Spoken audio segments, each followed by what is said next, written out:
Здраво, ова е 59-тото издание на Видеологија со Златко Ѓелевски, дигитален краток осврт за актуелни филмски остварувања, односно спонтана критичка анализа која е збир на први впечатоци илустрирани со подвижни слики. На денешниот репертоар е Cold War на Павел Павликовски, во кој станува збор за страстна љубовна приказна за пар кој го сочинуваат индивидуи со различно потекло и темпераменти, кои навидум не си одговараат, но им е судено да бидат заедно. Невозможната љубов се одвива во периодот на студената војна на тло на Полска, Берлин, Југославија и Париз. Оваа воена приказна за Ромео и Јулија, односно Виктор и Зула, се случува помеѓу интровертен професор и темпераментна пејачка, која, иако не е најдобрата изведувачка, има атрибути на незиниот дух што ќе ја запала љубовната искра кај него. Има многу илустративни сцени во кои се посочува невозможноста на времето во кое се одвива овој љубовен еп. Една е сцената во која наметнато им е да пеат песни за комунистичкиот лидер, иако во фолклорот кој го изведуваат со ансамблот нема песни за него. Дури и кога ќе снимат албум со француски шансони, ќе им биде посочено од полските разузнавачи дека добар е албумот, ама треба да се интерпретира и препее на полски.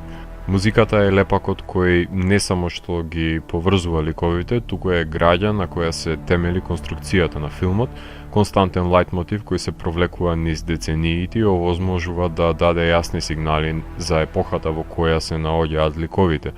На тој начин ги локализираме народните танци и ората во Полска, балетот, џез музиката во Париз и подемот на рок-н-рол забавите во 60-тите години со една прекрасна кореографија и камера која танцува заедно со Јоана Кулик на Rock Around the Clock, за да се бара спасението од италијанските поп шлагери и мексикански песни популарни на фестивалите за широките маси. Така, например, во Париз го гледаме професорот како компонира музика за филм и парот како ја снима заедничката плоча и дозволен ни е погледот во уметничката фела и настапите во барот L'Eclipse.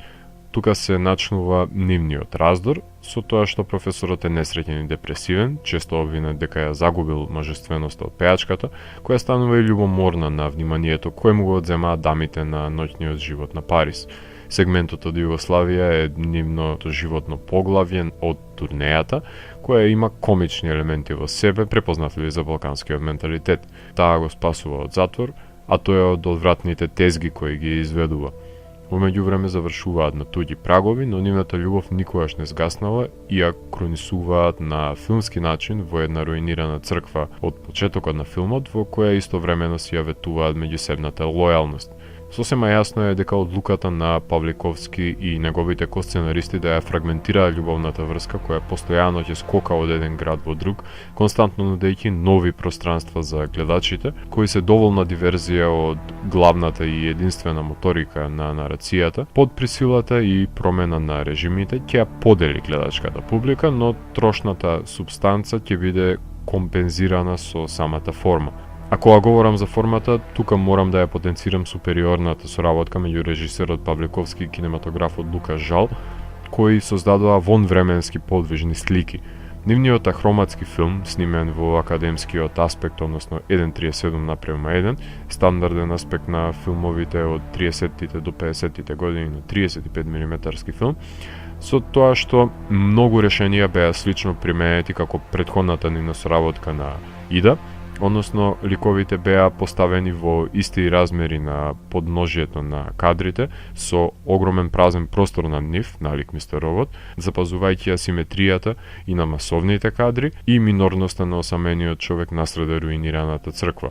Контрастот на облеката функционира во црнобелиот филм, иако иницијално Павликовски сакал да го сними во боја, мило ми е што се предомислил и го сними еден од најубавите за гледање филмови во годината. Монтажерот Јарослав Камински верувам дека уште има PTSD од работата на Новембер, па неправедно ќе биде обвинет поради наглиот трансфер на ликови од еден град во друг, но јас сметам дека тоа му даде живост на филмот и транзицијата беше сосема соодветно артикулирана и конзистентна, само што бара буден и опрезен гледач кој ќе оди на турнеја со ликовите и ќе ги следи во чекор сите нивни пермутации. Павел Павликовски направи еден смел потек 5 години по неговиот Фален до небо ида, но со овој филм демонстрираше дека вештината на снимање може да се примени и на една сосема поразлична љубовна приказна, која не може да се обвини дека е понеквалитетно сработена од оскаровскиот филм, затоа што подлегнува на истите принципи на работа како ида. Павел моментално е во предпродукција на неговиот најнов филм Лимонов, во кој се надевам дека ќе допре до неговите писателски корени. Главните ликови од Cold War Павел ги базира на неговите родители и нивната турбулентна љубовна врска, а Јоана Кулик и Томаш Кот не само што се погодени за ликовите, тие на најдобар начин ги изведуваат нивните емоции и погледи на свет. Што се однесува до епилогот, морам да го пофалам за храброста Павел, да ја остави камерата да снима во празно, додека полските Ромео и Јулија решаваат да бидат заедно до предизвиканиот крај на животот, режисерска одлука на која не би се нафатил холивудскиот студиски систем. Филмот беше во официјалната селекција на Канскиот фестивал и има добиено стоечки овации и аплаузи по неговата проекција, а режисерот Павликовски ја освои наградата за најдобра режија на фестивалот. Потоа играше на Карлови Вари, Сараево, Торонто, Хелсинки, Њу Јорк, Цирих, Бусан, Чикаго, на Синедејс и на Браќа Манаки, на кој бе сведок како кинематографот Лука Жал ја освојува бронзената камера 300. Филмот е полски кандидат за Оскар од неанглиско говорно подрачје и влезе во полуфиналниот избор, со тоа што е главен конкурент за статуетката. На европските Оскари оваа година филмот се закети со титулата за најдобар филм, најдобра режија, најдобра женска улога, најдобра монтажа, најдобра сценарија, односно освои све што може да се освои. Ако Павликовски може овој извонреден филм да го спакува во 90 минути, тогаш останатите режисери може ароганцијата и претенциозноста да си ја тргнат на страна заедно со нивните неоправдани 2,5 и 3 часовни дела. Оваа мелодрама е Казабланка на годината, померак на Вајда и Бергман, а филмот го поседува севкупниот авторски интегритет кој на Star is Born и La La Land им недостасува. Екранизираната бесмртна љубовна романса, балада која се раѓа во време на сурови режими, саутирана од животот во екзил, домашната експлоатација и тврдоглавоста на самите љубовници, баш поради тоа што љубовта е невозможна, ќе истрае до самиот крај. Врела љубов насреде студена војна. Ако морам да го евалуирам, тогаш Cold War од мене има 4 од 5. Доколку ви се допадна 59-тото издание на дигиталната архива Видеологија, лајкувајте го видеото, споделете го и следете го каналот. Посегнете и по останатите рецензии на виртуелната полица. Благодарам за вниманието. Поздрав!